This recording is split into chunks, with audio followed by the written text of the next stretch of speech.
500 years had passed since Earth disappeared. The human colonies had grown strong and spread across 40 star systems. What started as 12 small settlements had become the Human Republic, a powerful civilization that other alien species both respected and feared. President Jae-hyun stood in his office on New Terra, the capital world of the Human Republic. Through his window he could see the great city of New Seoul stretching to the horizon. Ships moved through the sky like metal birds carrying people and goods between the towering buildings. Jae-hyun's great-great-grandmother had been on one of the colony ships when Earth vanished. She had told stories about the blue-green world where humanity was born. Now those stories were all that remained of Earth's memory. "Mr. President," said his aide Kyung-min, entering the office, "General Ko is here for your meeting." General Mi-young-ko walked into the room wearing the dark uniform of the Republic military. She was tall and strong, with gray hair and sharp eyes that missed nothing. Mi-young had spent her entire life in the military, rising through the ranks to become the Republic's top general. "General," Jae-hyun said, gesturing to a chair, "what's the latest report from the memorial?" The memorial was what humans called the empty space where Earth once existed. Every year, thousands of ships made the journey there to remember their lost homeworld. The space around the memorial was protected by a permanent fleet called the Earthwatch. "Strange readings, Mr. President," Mi-young replied. "Our sensors are detecting gravitational waves near the memorial. They're very weak, but they're definitely there." Jae-hyun frowned. "What kind of gravitational waves?" "The same type that were recorded when Earth disappeared. Professor Shin thinks something is happening." Professor Taemin Shin was the Republic's leading expert on the Earth incident. He had spent 30 years studying every piece of data from that terrible day. His research station orbited the memorial, constantly scanning the empty space for any clues. "Should I be worried?" Jae-hyun asked. Mi-young's expression was serious. "Sir, the Earthwatch fleet is at full alert." "If Earth is coming back, we need to be ready. We don't know what condition it might be in after 500 years. Meanwhile, Captain Soo-jin Bae was leading an exploration mission near the edge of human space. Her ship, the Pioneer, was one of the fastest vessels in the Republic fleet. Soo-jin's job was to find new worlds where humans could build colonies. But today, Soo-jin was not looking for new worlds. She was investigating strange signals that her long-range sensors had detected. The signals seemed to be coming from empty space far from any star or planet. "Captain," called out her navigation officer, Hoon-ki, "we're getting closer to the signal source, but there's nothing on visual scanners." Soo-jin studied the readings on her command screen. The signals were definitely there, but they didn't match anything in the Republic's databases. "Run a full-spectrum analysis," she ordered. "I want to know what's sending these signals." Her science officer, Dr. Young-soo, worked at his station for several minutes before looking up with a confused expression. "Captain, these signals are using quantum frequencies that we've only seen once before." "When?" Soo-jin asked. "When Earth disappeared." At the Memorial Research Station, Professor Taemin was having the same realization. His instruments were detecting quantum echoes that matched the readings from 500 years ago. But these echoes were getting stronger. Taemin had been born on New Terra, but his grandfather had been on Earth when it vanished. His grandfather's stories about the green fields and blue oceans of humanity's homeworld had inspired Taemin to become a scientist. For 3 decades, he had studied the empty space where Earth once existed. He had theories about dimensional displacement and temporal anomalies, but no proof. Most other scientists thought Earth was gone forever, but the readings on his screen suggested otherwise. "Computer," he said aloud, "compare current quantum field measurements with data from the day Earth disappeared." The computer's voice responded immediately. "Quantum field patterns show 94.7% similarity to measurements recorded during the Earth incident." Taemin felt his heart race. After 500 years, Earth might be coming home. He activated his communication system and sent an urgent message to General Ko on New Terra. The message reached General Mi-young while she was still in President Yoon's office. She read it quickly, her face growing pale. "What is it?" Jae-hyun asked. "Professor Shin says the quantum readings at the memorial are identical to the day Earth vanished. He thinks Earth is about to reappear." Jae-hyun stood up from his desk. "How is that possible?" "We don't know, sir. But if he's right, we need to be prepared.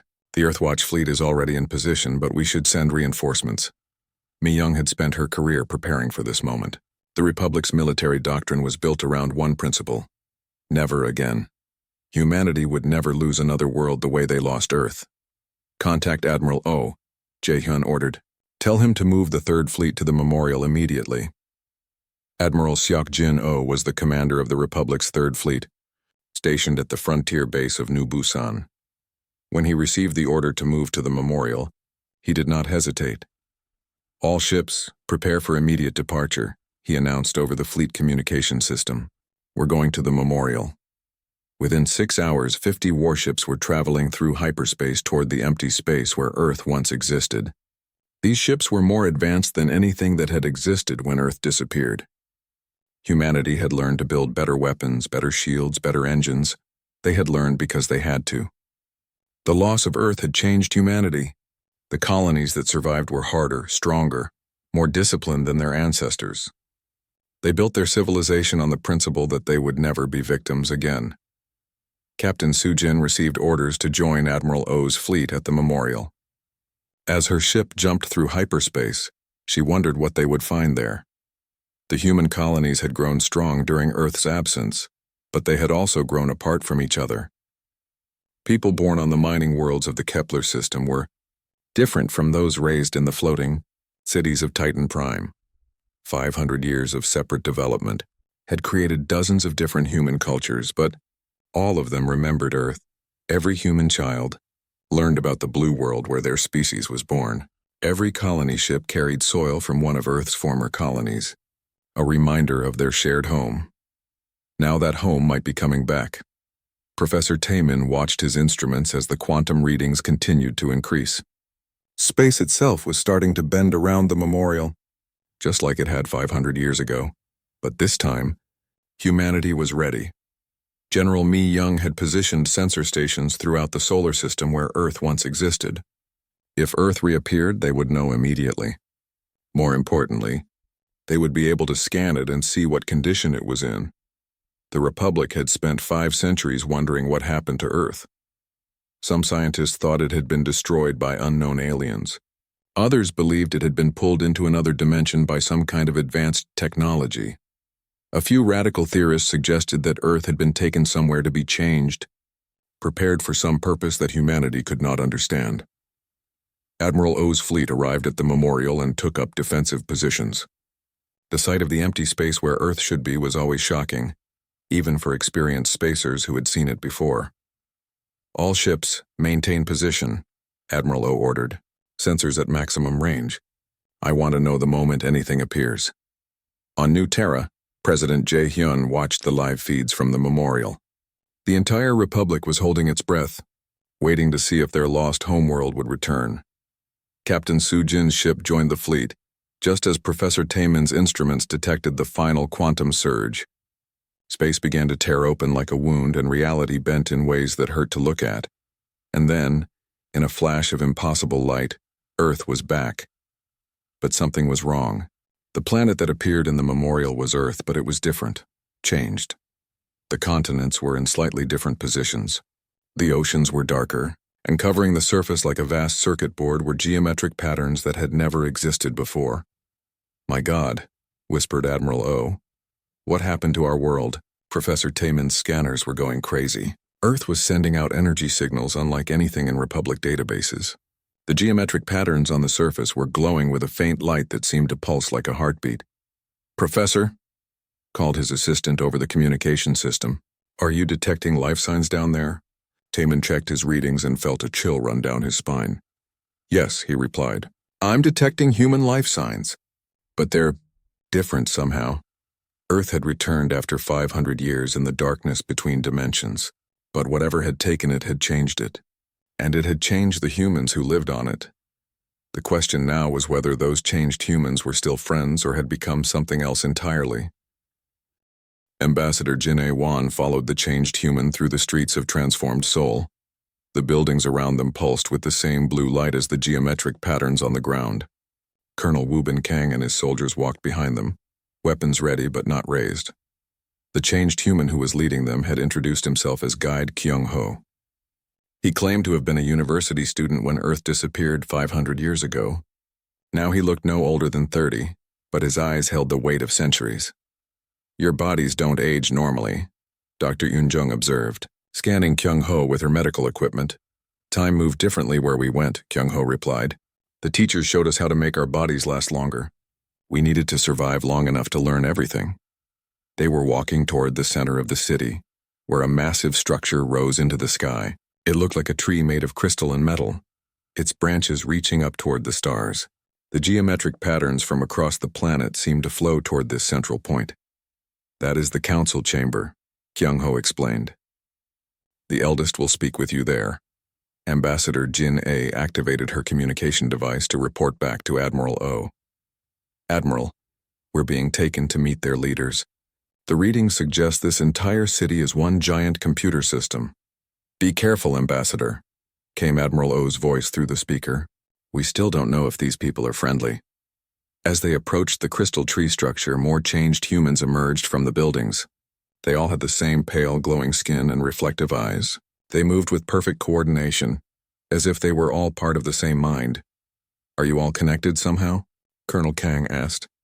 We share thoughts when needed, Kyung-ho answered. The teachers showed us how to link our minds through Earth's new neural network. But we are still individuals. Dr. Yoon-jung's medical scanner was picking up strange readings from all the changed humans. Their brain activity was far higher than normal humans, and there seemed to be some kind of energy field connecting them all. They entered the crystal tree through an opening that formed in its trunk as they approached. Inside, the walls glowed with moving patterns of light that hurt to look at directly. Ambassador Jinny felt dizzy as her eyes tried to follow the flowing designs. Don't try to understand the patterns, Kyung-ho warned. Your mind is not prepared for direct interface with Earth's consciousness.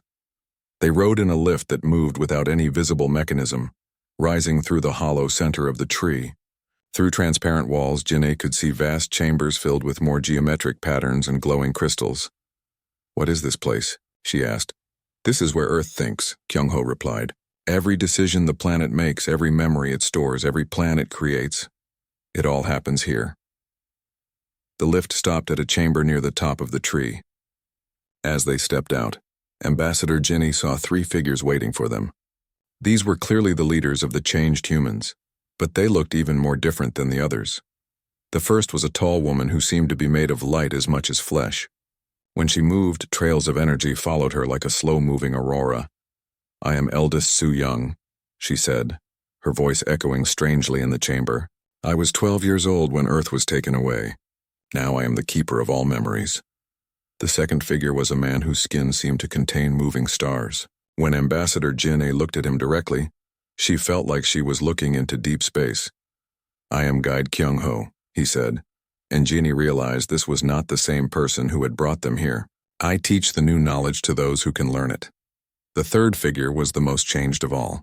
She appeared to be a young woman, but her body flickered between solid matter and pure energy. Looking at her made Jinny's eyes water. I am Keeper Minji, she said, her voice seeming to come from everywhere at once. I was the youngest when we left. Now I am the bridge between what we were and what we became. Colonel Kang stepped forward, his hand near his weapon. What happened to Earth during those 500 years? Eldest Su Young raised her hand, and suddenly the chamber filled with images. The walls became transparent, showing visions of impossible places and beings of pure thought. We were taken to the spaces between dimensions, she explained. There we met the architects, beings who transcended physical form long ago. They taught us about the true dangers that exist in the universe. The images showed vast, dark shapes moving through space, consuming stars and planets like a disease. Where they passed, nothing remained but empty void. The Null Collective, Keeper Minji said, her voice filled with sadness. They exist to unmake reality. They devour light, matter, consciousness itself. They turn everything back into the emptiness that existed before creation. Dr. Yoon-jung was recording everything with her medical scanner. The energy readings in the chamber were off all her charts. These people were using technology that shouldn't be possible. Why didn't the architects fight this Null Collective themselves? Ambassador Jin-A asked. They tried, Guide Kyung-ho replied. But beings of pure thought cannot touch the physical void. They needed species that existed in both matter and consciousness. They needed humans. The images changed to show Earth's transformation. The planet had been taken to a dimension where thought could reshape matter. The humans there had learned to merge their consciousness with the planet itself, turning Earth into a living weapon. We are no longer just people living on a world, eldest Su Young explained. We are part of Earth now, and Earth is part of us. Together, we can fight things that normal humans cannot even perceive. Colonel Kang was growing more suspicious. How do we know you're still human? How do we know you haven't become something hostile? Keeper Minji flickered more rapidly, her form becoming unstable. You don't, she admitted. We have changed beyond what our ancestors would recognize. But our purpose remains the same, to protect humanity. Ambassador Jin-A felt the weight of the decision she would have to make. These changed humans were offering to help defend the Republic against a threat they couldn't even see yet. But could they be trusted? Show us proof, she said. Show us this null collective you're talking about. The three leaders looked at each other, communicating in ways that normal humans couldn't detect. Finally, eldest Su-young nodded. Very well. But understand that seeing the null directly will change you. Your mind will carry the knowledge of what hunts humanity across the stars. The chamber around them dissolved, and suddenly they were floating in space. But this was not normal space. This was the void between galaxies where no light had ever shone, and in that darkness something moved. Ambassador Jin-A saw shapes that her mind couldn't properly process. They were holes in reality itself, spaces where the universe had been eaten away. Where they passed, stars went out and planets simply stopped existing. They follow the light of civilization, Guide Kyung-ho's voice said in her mind. They are drawn to consciousness, to the spark of thought that creates meaning from chaos. Every ship your Republic sends to a new star system leaves a trail they can follow. Dr. Eun-jung was shaking as her instruments detected energy signatures that violated everything she knew about physics. These things existed by unmaking the laws that held reality together. How long do we have? Colonel Kang asked, his military training overcoming his fear. The first scouts will reach your outer colonies within 50 years. Keeper Minji replied. The main force will arrive perhaps 200 years after that. But by then, if you are not prepared, it will be too late. The vision ended and they were back in the crystal chamber. Ambassador Jin-A felt like she had aged years in those few moments. What do you want from us? She asked. We want to save you, eldest Su-young said simply. But you must choose. You can try to fight the null with your ships and weapons and you will fail. Or you can accept our help and learn to fight with the power of consciousness itself. What would that mean? Ambassador Jin-A asked. Some of your people would need to change as we changed, Guide Kyung-ho explained. They would need to link their minds with Earth's neural network. They would become more than human, but they would also become less than human. Colonel Kang was already shaking his head. You're asking us to give up our humanity. We're asking you to evolve it, Keeper Minji corrected. To become something that can survive what's coming. Ambassador Jin-A knew this decision was too big for her to make alone. The leaders of the Republic would have to decide whether to trust these changed humans and whether the price of survival was worth paying. We need time to consider your offer, she said. Time is something we do not have much of, eldest Su-young replied. But we will wait. Earth has waited 500 years to return. We can wait a little longer for humanity to decide its fate. As they prepared to leave the crystal chamber, Dr. Eun-jung asked one final question. Are you happy with what you've become? Keeper Minji's form stabilized for a moment, and she almost looked like a normal human woman. We remember happiness, she said softly, but we have traded it for purpose. The choice now is whether the rest of humanity will make the same trade. Ambassador Jin-A left Earth knowing that everything had changed. The Republic faced a choice between remaining human and dying, or becoming something new and surviving. The question was, which? Dr. Hyunwoo Jang had been asleep when the alarm started ringing. He jumped out of his bed aboard the research station Remembrance and ran to the main laboratory. Through the viewing windows, he could see something that should have been impossible. Earth was there. After 500 years of empty space, the blue and green planet hung in the void where it belonged. But as Hyunwoo looked closer, he could see that something was very wrong. Computer, run a full surface scan, he ordered, his hand shaking as he worked the controls.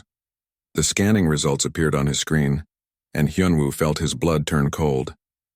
Earth's surface was covered with massive geometric patterns that stretched across entire continents. The patterns looked like circuit boards made of stone and metal, glowing with a soft blue light. Dr. Jang called his assistant Dalho from across the laboratory. I'm picking up radio signals from the surface. They're definitely human, but the language, it's strange. Hyunwoo put on his headphones and listened to the signals. The voices were speaking Korean, but the words were mixed with sounds he had never heard before. It was as if the language had evolved in a completely different direction. On Admiral O's flagship, the command crew was in chaos.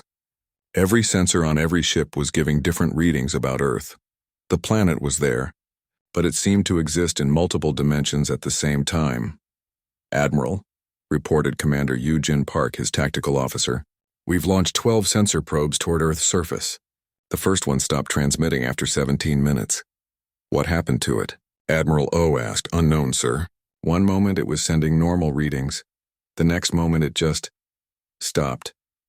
Captain Sujin watched from the bridge of her ship as the second probe approached Earth's atmosphere. The probe's signals were clear as it entered the upper atmosphere, but then they started to change. The probe's computer systems were reporting impossible readings about the planet's gravity and magnetic field. "Captain," said her communications officer, Wu Young, "the probe is transmitting that Earth's mass is different than it should be. According to the readings, the planet weighs 3 times more than it did 500 years ago." "That's impossible," Sujin replied. "Planets don't just gain mass." But as they watched, the second probe's signals became weaker and weaker until they disappeared completely. The probe had lasted only 11 minutes. Admiral O ordered a third probe to be launched, but this one never even reached Earth's surface. As soon as it entered the planet's magnetic field, all communications were lost. "Sir," Commander Eugene said quietly, "I don't think those probes were destroyed. I think they were changed." President Jae-hyun sat in the Emergency Command Center on New Terra, watching the live feeds from the Memorial Fleet. General Mi-young stood beside him, her face grim as the reports came in. "Mr. President," Mi-young said, "Earth is definitely inhabited, but we can't make contact with the surface. Every probe we send down there stops working. What about the radio signals Dr. Jang detected? They're still transmitting, but we can't understand them. The language has changed too much." Jae-hyun stared at the image of Earth on the main screen. The geometric patterns covering the surface pulsed with light like a living thing. Whatever had happened to Earth during its 500 years away, it had transformed the planet into something humanity had never seen before. "General, I want a manned mission to the surface," he decided. Mi-young's eyes widened. "Sir, that could be extremely dangerous. We don't know what happened to those probes. We need to know what happened to our people down there. How many humans survived? Are they still human? We can't answer those questions from up here." Professor Taemin was analyzing the energy readings from Earth when he made a shocking discovery. The geometric patterns on the surface were not just decorations. They were a massive computer system that used the entire planet as a processing unit. "This is incredible," he told his research team over the communication system. "Earth has been turned into a giant thinking machine. The patterns we see are neural pathways on a planetary scale. But who built it?" asked his assistant, Dr. Aojin. "I don't think it was built," Taemin replied. "I think it was grown. The energy signatures suggest biological processes, but on a scale we've never imagined." Back on Admiral O's flagship, the crew was preparing for the most dangerous mission in human history. A team of volunteers would travel to Earth's surface to make contact with whatever remained of humanity there. Ambassador Jin A-won had volunteered to lead the diplomatic part of the mission. She was the Republic's best negotiator, skilled at making contact with alien species, but this would be different. These were humans or had been humans once. "Ambassador," Admiral O said as she prepared to board the landing shuttle, "if the situation becomes dangerous, Colonel Kang has orders to evacuate you immediately." Colonel Woo-bin Kang was the Republic's top Special Forces commander. He had fought in wars against alien pirates and hostile species, but he had never faced an enemy that might once have been human. "Sir," Colonel Kang replied, "my team is ready for anything." Dr. Eunjung Kim, the mission's medical officer, was nervous as she checked her equipment. Her job was to determine if the humans on Earth were still biologically human. The radio signals suggested they had survived, but survival might have come at a terrible cost. "All teams board the shuttle," Admiral O ordered. "And remember, these people were human once. They might still be human now. Treat them with respect until they prove otherwise." The landing shuttle was the most advanced ship in the Republic fleet. Its shields could protect against radiation, its life support could handle any atmosphere, and its weapons could fight off almost any threat. As the shuttle approached Earth, Captain Hayrim, who was piloting the craft, watched her instruments with growing confusion. "This doesn't make sense," she reported to the team. "According to my scanners, Earth's atmosphere is normal, but the magnetic field readings are completely wrong. It's like the planet has a second magnetic field that overlaps the first one." Ambassador Jin A looked out the shuttle's window at the approaching surface. The geometric patterns were even more impressive up close. They covered mountains and valleys, crossed rivers and oceans, and pulsed with rhythmic light. "Colonel," she said to Wu Bin, "do those patterns look like anything you recognize?" Colonel Kang studied the surface through his tactical scope. "They look like neural networks, ma'am. Like brain patterns, but on a massive scale." Dr. Eun-jung was scanning the surface with her medical equipment. "I'm detecting human life signs down there, but they're strange. The biological readings suggest humans, but with significant genetic changes." The shuttle landed in what had once been Seoul, South Korea. The city was still there, but it had been completely transformed. The buildings looked like they had been grown rather than built, with organic curves and surfaces that seemed to breathe. As the team stepped out of the shuttle, they could feel the ground vibrating slightly under their feet. The geometric patterns in the streets pulsed with light that seemed to respond to their presence. "Stay together," Colonel Kang ordered his soldiers. "Weapons ready, but don't fire unless I give the order." Ambassador Jin-A activated her translation computer and began broadcasting a message in Old Korean. "This is Ambassador Jin-A Wan of the Human Republic. We are here peacefully to make contact with the survivors of Earth." For several minutes, there was no response.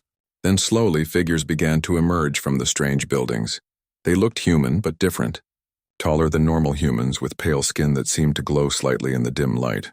Their eyes reflected light like mirrors, and they moved with a strange harmony, as if they were all following the same rhythm. One of them stepped forward. When it spoke, its voice had an odd musical quality that sent chills down Ambassador Jin-A's spine. "We remember you," the figure said in Korean that was mixed with sounds Jin-A had never heard before. "You are the ones who stayed in the small spaces between stars. We are the ones who went to learn." "Learn what?" Jin-A asked. "How to fight the darkness that comes after light," the figure replied. "How to stand against the hunger that eats worlds.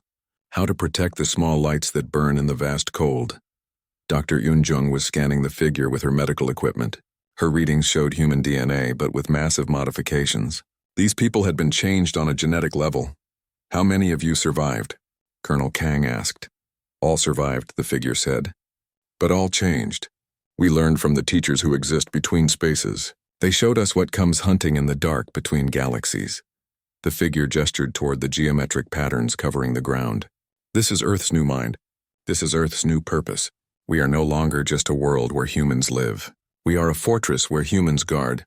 "Guard against what?" Ambassador Jin-A asked. The figure's glowing eyes looked up at the stars. "The null, the emptiness that devours light. The hunger that follows your expansion across the galaxy. It comes behind you, eating the spaces where you have been." Captain Soo-jin, watching from orbit, saw the shuttle's crew talking with the changed humans. The conversation was being transmitted back to the fleet, and everyone was listening in shocked silence. Admiral Oh felt a cold fear in his stomach. "Professor Taemin, are you getting this?" "Yes, Admiral," came Taemin's voice over. Admiral Han Sol Kim stood on the bridge of his flagship, watching Earth through the massive viewing window. The blue and green planet spun slowly below, its surface dotted with the lights of 8 billion people. Today was the Festival of Stars, a celebration that happened once every 10 years. People across the 12 human colonies were celebrating how far humanity had come. Han Sol had been protecting Earth's orbital space for 15 years. He knew every satellite, every space station, every ship that moved around the planet. His fleet of 200 warships formed a protective ring around Earth. Nothing got close without his permission. "Admiral," called out Lieutenant Sung-ho from the communication station. "We're getting reports from all the colonies. The festival celebrations are going well." Han Sol nodded. The Festival of Stars was important. It reminded everyone that Earth was still the heart of human civilization, even though people now lived on worlds dozens of light years away. Children born on distant planets would visit Earth to see where humanity began. Down on Earth's surface, Dr. So-min Park was not celebrating. She sat in her laboratory at the Seoul Space Research Institute, staring at readings that made no sense. The quantum field monitors were showing impossible numbers. Space itself seemed to be bending around Earth's solar system. So Min had been studying space physics for 20 years. She had never seen anything like this. The gravitational readings were all wrong.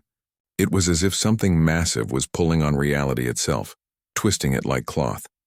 She picked up her communication device and called her assistant. Jinwoo, I need you to check all the instruments. Something is very wrong with our readings.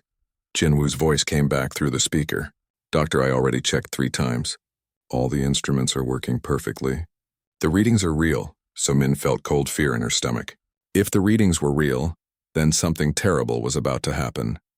In the outer part of Earth's solar system, Captain Dongwoo Lee was on patrol duty. His ship, the Morning Star, was one of 50 vessels that watched the edges of human space. His job was to make sure nothing dangerous came close to Earth. Dongwoo had been flying patrol routes for 8 years. He knew what normal space looked like. Today, space did not look normal. The stars seemed to shimmer and dance. His navigation computer kept giving him error messages. Captain, said his co-pilot Young-soo, the navigation system says we're moving, but our engines are turned off. Dongwoo looked at his instruments. Young-soo was right. According to the computer, their ship was drifting toward Earth, even though they had not fired their engines. Something was pulling them. Send a message to Admiral Kim, Dongwoo ordered. Tell him we're seeing strange gravitational effects out here. On the diplomatic space station above Earth, Ambassador Nari Choi was meeting with representatives from the Galactic Council. Earth had joined the Council 5 years ago, when humanity proved they could travel between stars. The Council included 12 different alien species, and they all had their own opinions about humans. Ambassador Choi, said Veltar, the insect-like representative from the Helix species, your people have expanded very quickly across the galaxy. Some council members are concerned about human aggression. Nari kept her voice calm and diplomatic. The human colonies are peaceful. We only want to explore and learn. But she could see the doubt in Veltar's large compound eyes. Many aliens thought humans were too violent, too eager to claim new worlds. The council barely tolerated humanity's presence. Suddenly, the lights in the station flickered. Emergency alarms began to sound throughout the diplomatic section. Back on Admiral Kim's flagship, the sensor operator was shouting urgent reports. Admiral, massive gravitational distortions around Earth. All ships in the inner system are reporting instrument failures. Hansol grabbed the communication microphone. All ships, this is Admiral Kim. Move to safe distance from Earth immediately. Something is happening.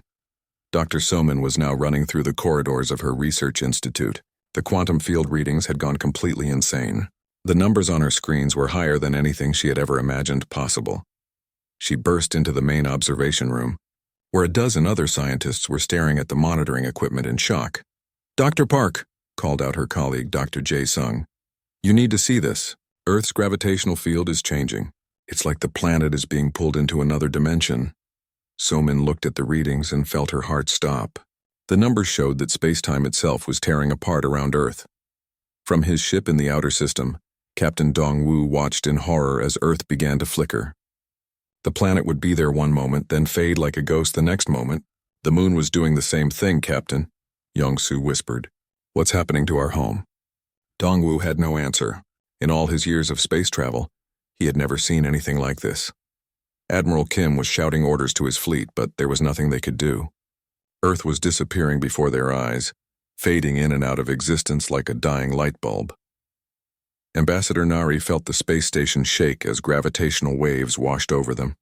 Through the viewing port, she could see Earth becoming transparent. The alien representatives were backing away from the windows, their faces showing fear and confusion. What is your species doing? Demanded Veltar. What human technology is causing this? We don't know, Nari said, her voice barely a whisper. Dr. Somin watched her instruments as the quantum field reading suddenly spiked beyond measurement. The screens went white, then black. When the light faded, Earth was gone. Where the planet had been, there was now empty space. Not even debris remained. 8 billion people had vanished without a trace. The moon was gone too, leaving only a perfect sphere of nothingness. Admiral Kim stared at the empty space where his homeworld had been moments before. His entire fleet was receiving the same impossible readings. Earth had not been destroyed. It had simply stopped existing. Captain Dongwoo's ship drifted in the silence of space. His navigation computer could not find Earth anymore. According to every instrument on his ship, Earth had never existed at all. Ambassador Nauri faced the alien representatives, who were now looking at humanity with a mixture of fear and suspicion. "Where is your homeworld?" Veltar demanded. "What technology could make an entire planet disappear?" Nari had no answer. She was as shocked as everyone else. In the days that followed, human ships from across the galaxy rushed to where Earth had been. They found nothing. No radiation, no energy signatures, no clues about what had happened. The void where Earth once existed defied every law of physics. It was perfectly empty, as if someone had cut a sphere out of reality itself.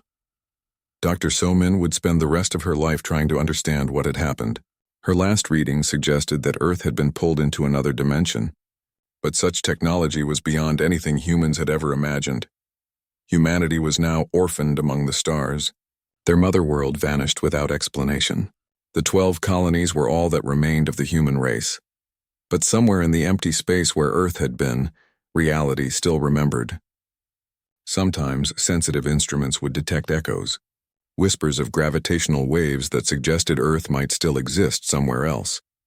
The question that would haunt humanity for the next 500 years was simple. Where had Earth gone, and would it ever come back? Fleet Admiral Changmin Lee stood on the bridge of his flagship, staring at the tactical display that showed the impossible. The Null Collective had arrived 50 years earlier than expected, and they were moving through the outer colonies like a plague of emptiness. The reports coming in from the frontier worlds were all the same. Ships would arrive at a colony system to find nothing but void where planets once existed. No debris, no radiation, no trace that millions of people had ever lived there. "Admiral," reported his communications officer, Junho, "we've lost contact with the Kepler colonies. All 8 worlds are gone." Changmin felt sick. The Kepler system had been home to 40 million people. Now it was empty space, consumed by entities that existed by unmaking reality itself. For the past 10 years, the Republic had been preparing for this war. Half of their population had chosen to undergo the awakening, the process that linked their minds to Earth's neural network and gave them the power to fight beings of pure void. The other half remained normal humans, providing the technology and ships needed for a war across multiple dimensions. Captain Boram Kim flew her starfighter through space that flickered between existing and not existing. Her ship had been modified with Earth technology, allowing her to phase between dimensions during combat. "Fighter Squadron 7, form up on me," she ordered through her communication system. "We're going after that Null destroyer." Boram's squadron was made up entirely of pilots who had undergone partial awakening. They could see the Null ships that existed as holes in space, and their fighters could follow them into the void between realities. Ahead of them, the Null destroyer appeared as a ship-shaped absence in the universe. Where it moved, stars dimmed and space itself seemed to age and die. "Remember," Boram told her pilots, "don't think about what you're shooting at.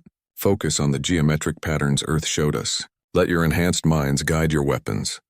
The starfighters opened fire with weapons that normal humans couldn't even see. Energy beams that existed in 11 dimensions at once reached out to touch the Null destroyer's hull. For a moment, nothing happened. Then the destroyer began to flicker, as if it couldn't decide whether to exist or not. On Earth's surface, void-touched He-Jin stood in the center of the planetary neural network. She had been one of the first Republic citizens to undergo full awakening, and the process had changed her more than most. Her body flickered between solid matter and pure consciousness, just like Keeper Minji. But unlike the original Earth survivors, He-Jin remembered what it was like to be fully human. Fleet Admiral Lee, she spoke directly into his mind across the vast distance of space. "The Null main force is approaching through Dimension 7. We're redirecting Earth's defenses to intercept." Changmin felt the strange sensation of another mind touching his thoughts. The awakened could communicate instantly across any distance, but normal humans found the experience disturbing. "How many ships?" he asked aloud, knowing she would hear him. "Not ships," He-Jin's voice whispered in his mind. "Hunger itself, given form. Perhaps 1,000 entities, each one capable of consuming a star system." The final battle was beginning across 17 different dimensions simultaneously. In normal space, the Republic fleet fought Null entities that appeared as tears in reality.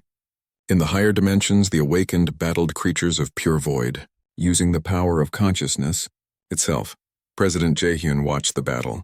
From the command center on New Terra, the tactical displays showed a war that his mind could barely comprehend. Ships phased in and out of existence, weapons fired energy that didn't exist in normal physics, and whole sections of space simply disappeared.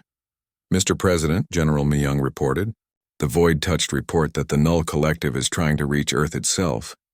If they can consume the planetary neural network, they can unmake the entire reality matrix that holds our dimension together. Jae-hyun felt the weight of the decision he had made 10 years ago. Half of humanity had sacrificed their normal existence to become something that could fight this threat. Now those transformed humans were the only thing standing between the Republic and extinction. On Earth, eldest Su-young stood at the center of the crystal tree that housed the planet's consciousness. Around her, the geometric patterns that covered the world pulsed with energy as Earth itself prepared to fight. All awakened, joined the network. She broadcast to every transformed human across the galaxy. Earth calls its children home. Across 40 star systems, humans who had linked their minds to Earth's neural network felt the call. Their consciousness was pulled across space to join with the planetary mind, creating a collective intelligence vast enough to battle entities that existed outside normal reality. Captain Soo-jin, now serving as Admiral Oh's replacement after his ship was consumed by null forces, watched as reality itself became a battlefield. All ships, follow the awakened fighters, she ordered. Don't try to understand what you're seeing. Just shoot at whatever they shoot at. The Republic ships fired weapons that had been designed with Earth technology. The energy beams existed in multiple dimensions at once, allowing them to hurt entities that normal matter couldn't touch. But for every null entity they destroyed, 2 more emerged from the void between galaxies. The enemy seemed infinite, a hunger that would never be satisfied until all of existence had been consumed. In the deepest levels of Earth's neural network, Keeper Minji faced the Null Collective's ultimate weapon, a void entity that existed by unmaking the concept of existence itself. The battle between them took place in dimensions that had no names, using weapons made of pure thought and shields built from the dreams of entire civilizations. You cannot unmake what has learned to remake itself, Minji said to the void entity, her voice echoing across realities. The void entity responded with silence that tried to erase the meaning of communication itself. Admiral Chang-min received reports from across the battle zone. The Republic was losing ships faster than they could be replaced, but the awakened were holding their own against enemies that shouldn't be possible to fight. Sir, reported his tactical officer, the Earth neural network is drawing energy from our own ships. They're using our technology to power some kind of reality anchor. Chang-min understood what was happening. Earth was turning itself into a prison, using the combined consciousness of all awakened humans to create a dimensional cage that could contain the Null Collective. But the process was consuming everyone who participated in it. The awakened were pouring their life force into the planetary mind, sacrificing themselves to save the galaxy. Void-touched Hee-jin felt her individual consciousness dissolving into the greater network. Around her, millions of other awakened humans were making the same sacrifice. Tell the normal humans, she whispered to Admiral Chang-min with her dying thoughts, that we chose this. We chose to become something greater than human so that humanity could survive. The battle reached its climax as Earth itself became a weapon. The planetary neural network created a reality matrix that surrounded the Null Collective, trapping them in a pocket dimension where they could consume each other but nothing else. The geometric patterns covering Earth's surface blazed with light, bright enough to be seen from neighboring star systems. The planet was burning out its own consciousness to power the prison that would contain the void entities forever. When the light faded, the battle was over. The Null Collective was gone, trapped in a dimension that existed between the spaces where reality had meaning. Earth still existed, but it was changed again. The planetary neural network had become a permanent lock on the cosmic prison, and the awakened humans who had powered it were gone.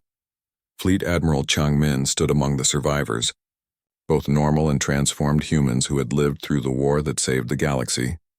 Ambassador Jin-ae's daughter, now grown and serving as the Republic's new diplomatic leader, addressed the Galactic Council. You asked what happened to our homeworld 500 years ago, she said to the assembled alien representatives. Now you know. Earth didn't disappear to hide from danger. It disappeared to prepare for a danger that threatened all life in the galaxy. The alien council members, who had witnessed the battle against entities they couldn't even perceive, looked at humanity with new respect and fear. Your species sacrificed half of itself to save the rest of us, said Veltar, the insect-like representative. The council will remember this debt. On Earth, a new generation of humans was being born. Some were normal like their ancestors.